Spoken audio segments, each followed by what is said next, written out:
Vous venez, dites-vous, pour lui donner la main? Oui, je veux terminer la chose dans 2 mains. Nous sommes ici seuls, et l'on peut, ce me semble, sans craindre d'être ouïs, y discourir ensemble. Voulez-vous qu'en ami, je vous ouvre mon cœur? Votre dessein pour vous me fait trembler de peur. De quelque façon que vous tourniez l'affaire, prendre femme est à vous un coup bien téméraire. Il est vrai, notre ami. Peut-être que chez vous, vous trouvez des sujets de crainte pour chez nous, et votre front, je crois, veut que du mariage, les cornes soient partout l'infaillible apanage. Au coup du hasard dont on n'est point garant, et bien sûr ce me semble est le soin qu'on en prend. Mais quand je crains pour vous, c'est cette raillerie dont 100 pauvres maris ont souffert la furie. Car enfin, vous savez qu'il n'est grand ni petit que de votre critique on ait vu garantie, que vos plus grands plaisirs sont partout où vous êtes de faire sans éclat des intrigues secrètes. Fort bien. Est-il au monde une autre ville aussi où l'on ait des maris si vacillants qu'ici? Est-ce qu'on n'en voit pas de toutes les espèces qui sont accommodées chez eux de toutes pièces? L'un amasse du bien dont sa femme fait part à ceux qui prennent soin de le faire cornard. L'autre, un peu plus heureux, mais non pas moins infâme, voit faire tous les jours des présents à sa femme et d'aucun soin jaloux n'a l'esprit combattu parce qu'elle lui dit que c'est pour sa vertu. L'un fait beaucoup de bruit qui ne lui sert de guère, l'autre, en toute douceur, laisse aller les affaires et voyant arriver chez lui le damoiseau, prend fort honnêtement ses gants et son manteau. L'une de son galant en adroite femelle fait fausse confidence à son époux fidèle qui dort en sûreté sur un pareil appât et le plaint ce galant des soins qu'il ne perd pas. L'autre, pour se purger de sa magnificence, dit qu'elle gagne au jeu l'argent qu'elle dépense et le mari, benet, sans songer à quel jeu, sur les gains qu'elle fait rend des grâces à Dieu. Enfin, ce sont partout des sujets de satire. Et comme spectateur, ne puis-je pas en rire? Puis-je pas de nos sots? Oui. Mais qui rit d'autrui doit craindre qu'en revanche on rit aussi de lui. J'entends parler le monde, et des gens se délassent à venir d'éviter les choses qui se passent. Mais quoi que l'on divulgue aux endroits où je suis, jamais on ne m'a vu triompher de si bruit. J'y suis assez modeste, et bien qu'aux occurrences je puisse condamner certaines tolérances, que mon dessein ne soit de souffrir nullement ce que quelques maris souffrent paisiblement, pourtant je n'ai jamais affecté de le dire. Car enfin il faut craindre en revers de satire, et l'on ne doit jamais jurer sur de tels cas de ce qu'on pourra faire, ou bien ne faire pas. Ainsi, quant à mon front, par un sort qui tout mène, il serait arrivé quelque disgrâce humaine. Après mon procédé, je suis presque certain qu'on se contentera de s'en rire sous main. Et peut-être qu'encore j'aurai cet avantage que quelques bonnes gens diront que c'est dommage. Mais de vous, cher compère, il en est autrement. Je vous le dis encore, vous risquez diablement, comme sur les maris accusés de souffrance de tout temps votre langue, adourbée d'importance, qu'on vous a vu contre eux, un diable déchaîné, vous devez marcher droit pour n'être point berné. Et s'il faut que sur vous on ait la moindre prise, gare au coup carrefour, ne vous tympanise. Mon Dieu, notre ami, ne vous tourmentez point. Bien huppé qui pourra m'attraper sur ce point. Je sais les tours rusés et les subtiles trames dont pour nous en planter savent user les femmes. Et comme on est dupé par leur dextérité, contre cet accident, j'ai pris mes sûretés. Et celle que j'épouse a toute l'innocence qui peut sauver mon front de maligne influence. Et que prétendez-vous qu'une sotte en un mot? Épouser une sotte, et pour naître point sot. Je crois en bon chrétien votre moitié fort sage, mais une femme habile est un mauvais présage. Et je sais ce qu'il coûte à de certaines gens pour avoir pris les leurs avec trop de talent. Moi, j'irais me charger d'une spirituelle qui ne parlerait rien que cercle et que ruelle, qui de prose et de vers ferait de doux écrits et que visiterait marquises et beaux esprits, tandis que sous le nom du mari de madame, je serais comme un saint que pas un ne réclame. Non, non, je ne veux point d'un esprit qui soit haut. Et femme qui compose en sait plus qu'il ne faut. Je prétends que la mienne, en clarté peu sublime, même ne sache pas ce que c'est qu'une rime. Et s'il faut qu'avec elle on joue au corbillon, et qu'on vienne à lui dire à son tour « Qui mettons ?» Je veux qu'elle réponde « Une tarte à la crème ». En un mot, qu'elle soit d'une ignorance extrême. Et c'est assez pour elle, à vous en bien parler, de savoir prier Dieu, m'aimer, coudre, et filer. Une femme stupide est donc votre marotte. Tant que j'aimerais mieux une laide bien sotte qu'une femme fort belle avec beaucoup d'esprit. L'esprit et la beauté. L'honnêteté suffit. Et comment voulez-vous après tout qu'une bête puisse jamais savoir ce que c'est qu'être honnête?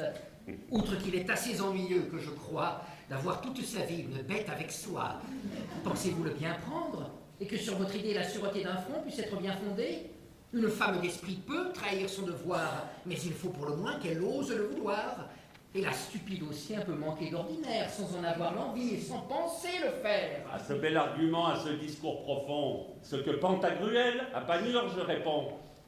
Pressez-moi de me joindre à femme autre que sotte, prêchez, patrocinez jusqu'à la Pentecôte, vous serez ébahis quand vous serez au bout que vous ne m'aurez rien persuadé du tout. Je ne vous dis plus mot. Chacun a sa méthode.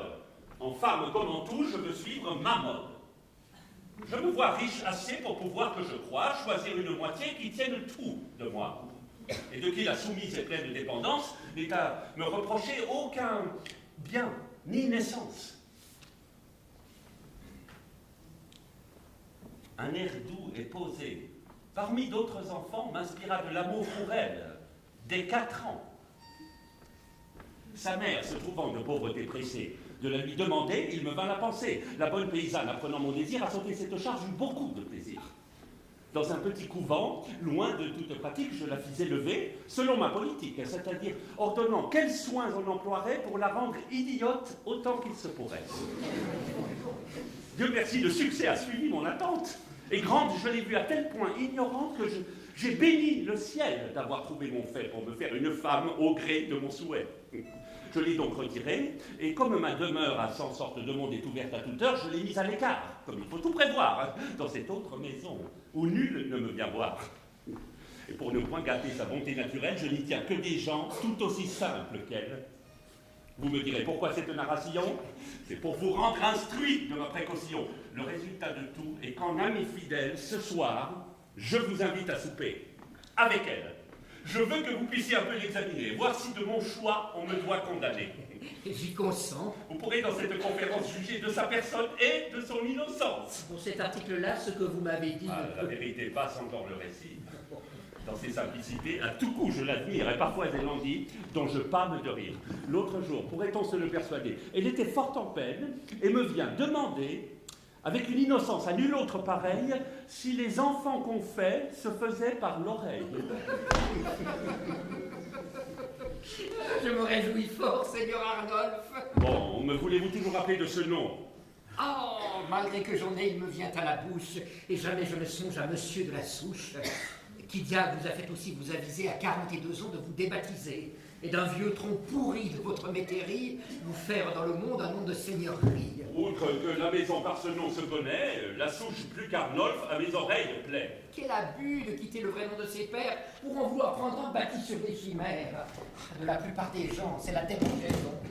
Et sans vous embrasser dans la comparaison, je sais un paysan qu'on appelait Gros-Pierre, qui n'ayant pour tout bien qu'un seul quartier de terre, y fit tout alentour faire un fossé bourbeux, et de Monsieur de Lille en prit le nom pompeux. Pourriez-vous passer d'exemples de la sorte?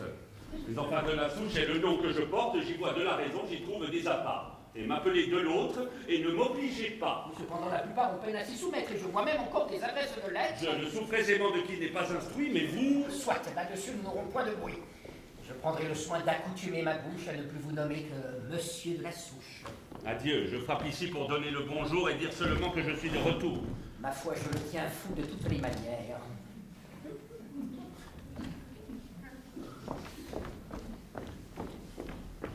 Il est un peu blessé sur certaines matières. Chose étrange de voir comme avec Passillon, un chacun est chaussé de son opinion.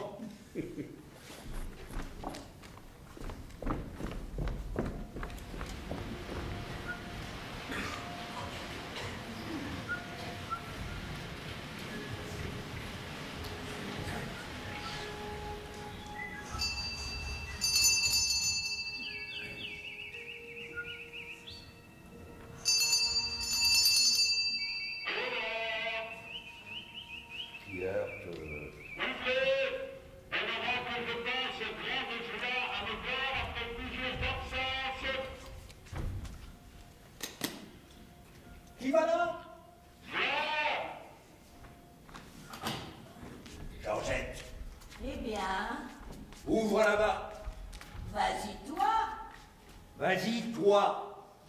Ma foi, je n'irai pas. Je n'irai pas aussi.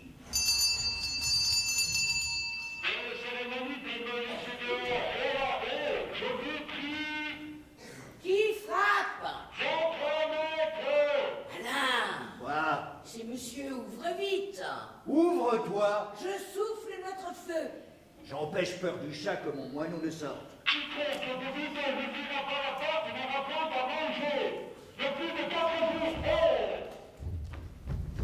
Par quelle raison y venir quand j'écoute? Pourquoi plutôt que moi? Le plaisance trop d'agène. Ôte-toi donc de là. Ôte-toi toi-même. Je veux ouvrir la porte. Et je veux l'ouvrir moi. Tu ne l'ouvriras pas. Et toi non plus. Ni toi. Faut que j'ai ici la meuf bien patiente. Moi, c'est moi, monsieur. Je suis votre servante, c'est moi. Sur le respect de monsieur que voilà, je te laisse. Pardon. Voyez ce lourdeau-là. Bah, c'est elle aussi, monsieur. Tous deux en se taisent, sont faits à me répondre et laissons la fadaise. Eh bien, Alain, comment se porte-t-on ici? Monsieur Nounou. Monsieur Nounou pas. Dieu merci, Nounou. Qui donc vous apprend un pertinente bête à parler devant moi le chapeau sur la tête? Vous faites bien, j'ai tort. Faites descendre Agnès.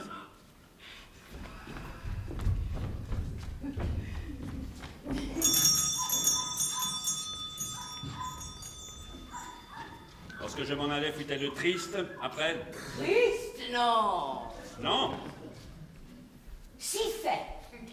Pourquoi donc? Oui, je meurs et vous croyez voir de retour à toute heure. Et nous n'ayons jamais passé devant chez nous cheval, âne ou mulet. Quel est le prix pour vous?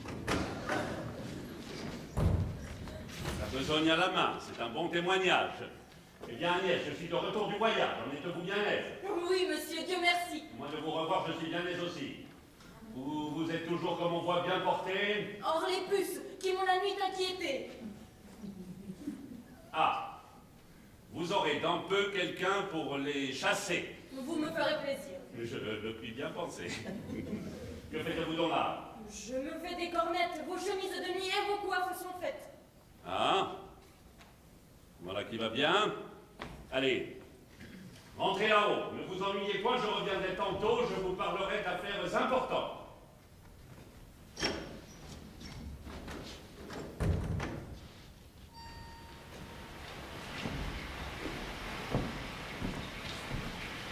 Héroïne du temps, mesdames, les savantes, pousseuses de tendresse et de beaux sentiments, je défie à la fois tous vos vers, vos romans, vos lettres, billets doux, toute votre science, de valoir cette honnête et pudique ignorance.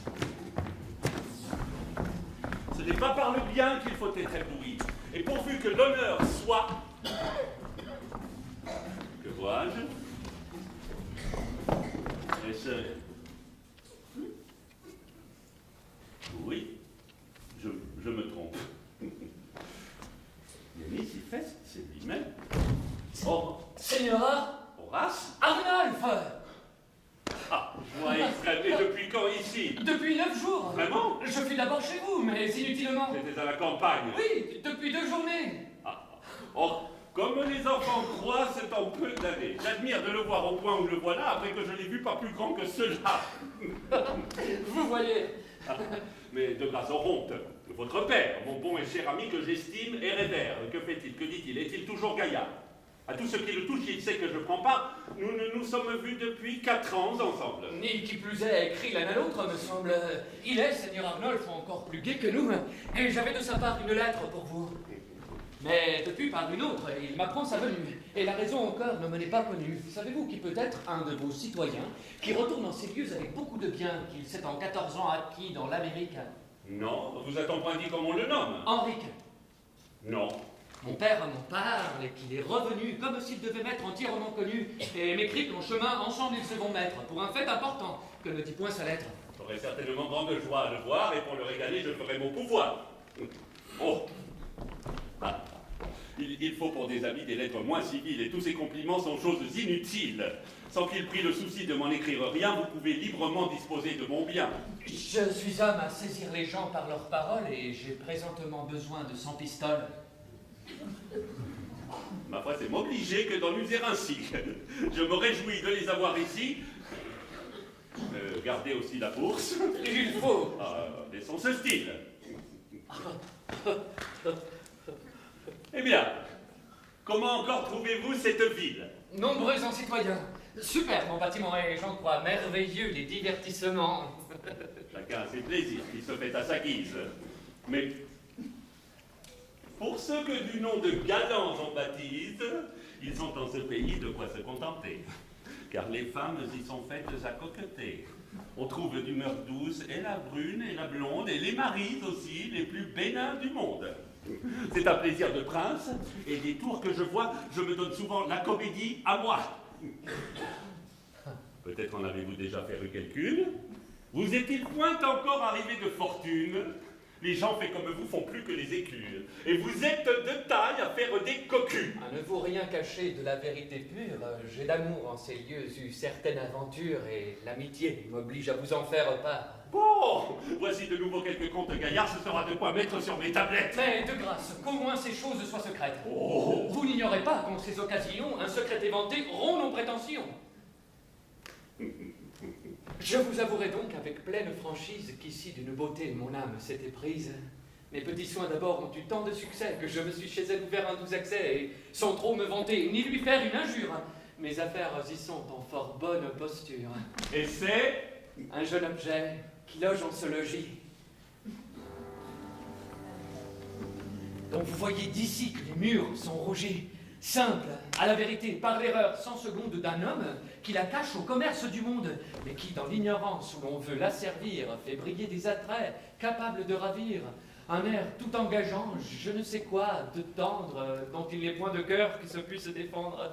Mais peut-être il n'est pas que vous n'ayez bien vu. Ce jeune astre d'amour de tant d'attraits pourvus, c'est Agnès qu'on l'appelle. Je crève. Pour l'homme, c'est, je crois, de la Zeus, ou source qu'on le nomme. Je ne me suis pas fort arrêté sur le nom riche, à ce qu'on m'a dit, mais des plus sensés, non, et l'on m'en a parlé comme d'un ridicule.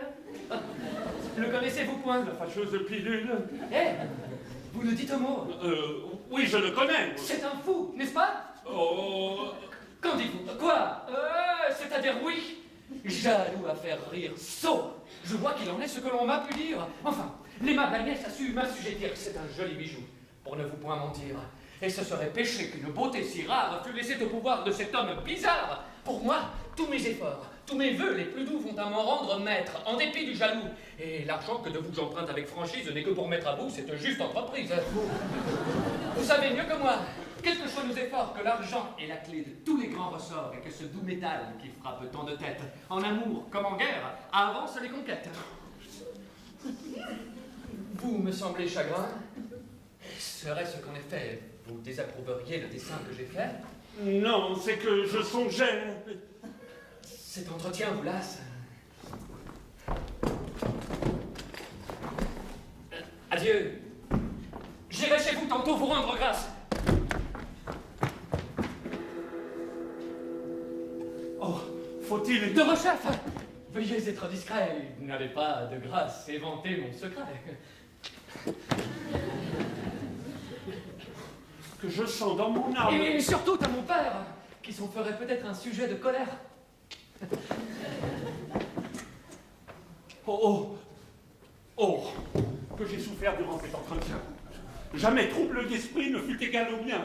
Avec quelle imprudence et quelle hâte extrême, il m'est venu conter cette affaire à moi-même, bien que mon autre nom le tienne dans l'erreur. Et donc lui montra-t-il jamais tant de fureur?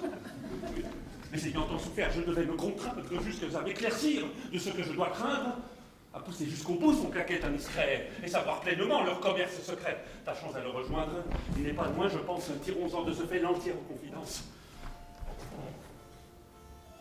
Je tremble du malheur qui m'en peut arriver, et l'on cherche souvent plus qu'on ne veut trouver.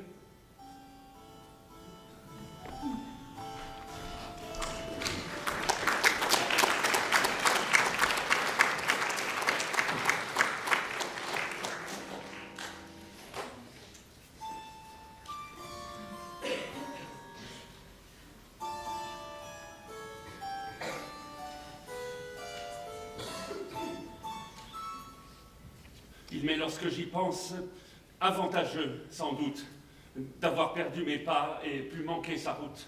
Car enfin, de mon cœur, le trouble impérieux n'eût pu se renfermer tout entier à ses yeux. Il lui fait éclater l'ennui qui me dévore, et je ne voudrais pas qu'il sût ce qu'il ignore. Mais je ne suis pas homme à gober le morceau et laisser un champ libre au vœu du damoiseau. J'en veux rompre le cours, et sans tarder à prendre jusqu'où l'intelligence entre eux a pu s'étendre. J'y prends pour mon honneur un notable intérêt. Je la regarde en femme, au terme qu'elle en est.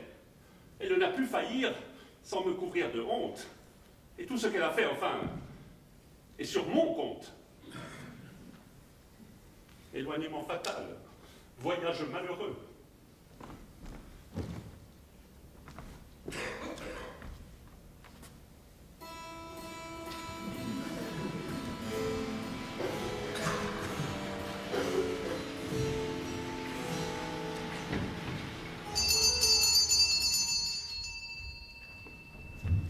Ah! Monsieur, cette fois... Venez ça tous deux. Passez là. Passez là. Venez ça. Venez, dis-je. Ah, vous me faites peur. Et tout bon sens se fiche. C'est donc ainsi qu'absent, vous m'avez obéi. Et tous deux, de concert, vous m'avez donc trahi. Et ne me mangez pas, monsieur, je vous conjure. Quelque chien enragé l'a mordu, je m'assure. Je suffoque. Je ne puis parler tant je suis prévenu. Je voudrais me pouvoir mettre nu. Vous avez donc souffert, aux canailles maudites, qu'un homme soit venu. Tu veux prendre la fuite? Il faut que sur le champ, si tu bouges, je veux que vous me disiez, oui, je veux que quiconque remuera par la mort, je l'assomme. Comme est-ce que chez moi s'est introduit cet homme? Parlez, dépêchez, vite, promptement, tôt, sans rêver. Veut-on dire... Ah, le cœur me faut. Je meurs.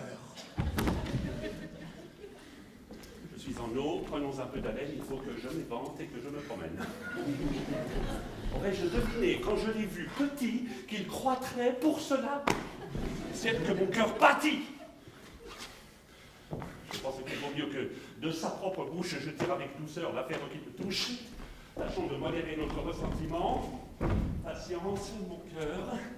Doucement, doucement. Levez-vous. Et rentrant, faites qu'Agnès descende. Arrêtez. Sa surprise en deviendrait moins grande, du chagrin qui me trouble, il irait l'avertir. Et moi-même, je veux l'aller faire sortir. Que l'on m'attende ici.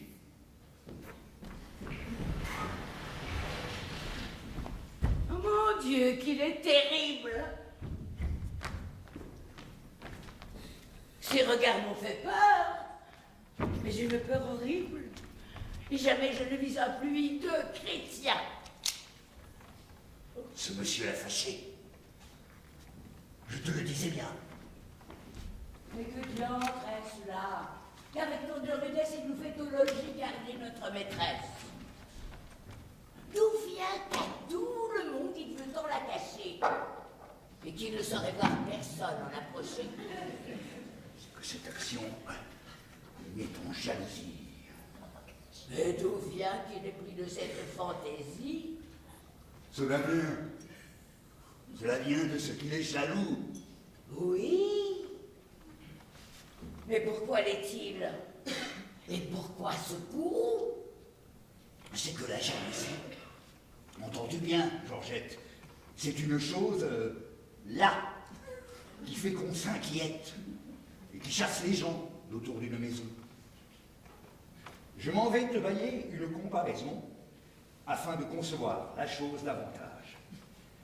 Dis-moi, n'est-il pas vrai, quand tu tiens ton potage, que si quelque affamé venait pour en manger, tu serais en colère et voudrais le charger? Oui, je comprends cela. C'est justement tout comme. La femme est en effet le potage de l'homme. Quand un homme voit d'autres hommes parfois qui veulent dans sa soupe aller tremper leurs doigts, on montre aussitôt une colère extrême. Oui. Mais pourquoi chacun n'en fait-il pas de même? Et que nous en voyons qui paraissent joyeux lorsque leurs femmes sont avec les bio, monsieur. Chacun a Pas cette amitié coulue, qui n'en veut que pour soi. Si je n'ai la belle, je le vois qui revient. Tes yeux sont bons, c'est lui. Vois comme il est chagrin. C'est qu'il a de l'ennui.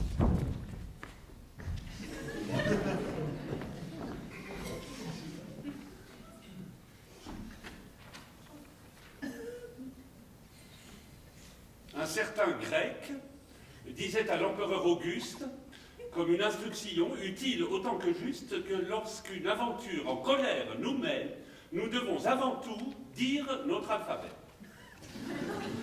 Afin que dans ce temps la bile se tempère et qu'on ne fasse rien que l'on ne doive faire. J'ai suivi sa leçon sur le sujet d'Agnès. Et je la fais venir en ce lieu, tout exprès.